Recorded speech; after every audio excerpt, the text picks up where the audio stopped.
Hey, how you doing? It's Tidbits from the Love Notes.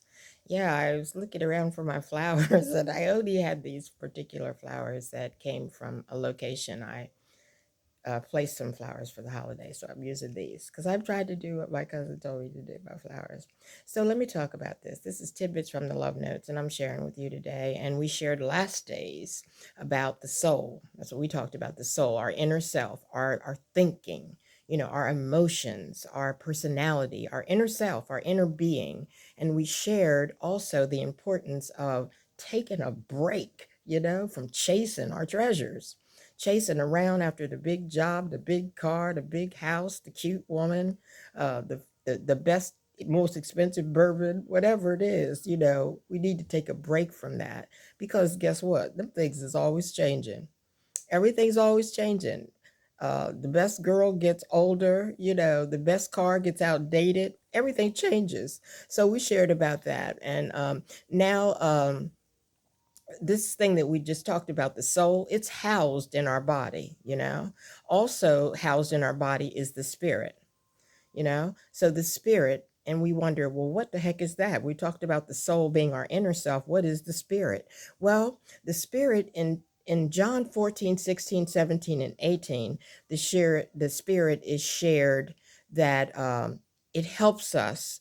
It's the divinity that's in us, the divineness that guides us in our every choice and in our every step, you know, and in our every move and everything that we do. That's what that spirit is. And um, and so it needs to move us to do loving things. That's what we need. And so everyday story for me, many times I have a plan. I have a plan. Now I'll say if I have a plan and I have some things I have to accomplish, I will make sure I have the things. I don't think the spirit is supposed to just all of a sudden make those things appear. It's not like that. I mean, I have to do my part, and have the things I need to do the plan. But a lot of times we have a plan, we have our things lined up, and we have an idea framework of how it might be or how we would like it to be. But I mean, we basically can get in a situation where we have our things, but then things change, because that's how life is. Things change.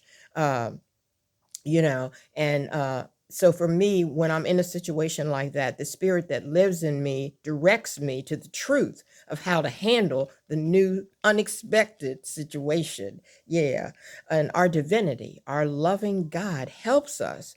And now when we disregard our loving God, you know and we don't believe that God is really, it's okay, but it's not all that. It's really about us.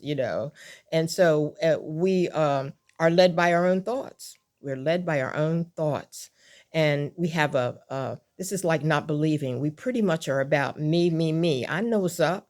I got my paycheck. I'm going to do this. I'm going to do that, you know, um, and it's our own plan. And many times what happens, and most of the time, that in the divine way, it fails. It could have been so much more, because we don't know all. We don't know all things, and what we think on our own, it's not always like that. Without divine help, many times what happens is it's a bunch of stress, a bunch of nonsense, and we see it in our administration, a bunch of nonsense going on,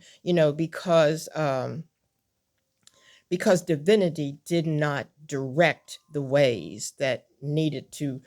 things needed to flow and be accomplished. There was no divinity in it, so then we have all this nonsense and immoral, selfish things. Just we just can't.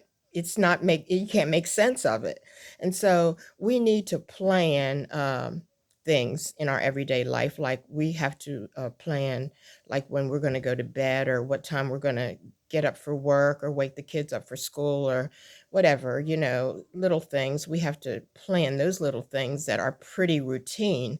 But even in those things, to be real, I mean, all of our choices have to be led by a loving, godly spirit. They do, for them to really work out for the best. So, tidbit number one, let God's will lead everything that we do.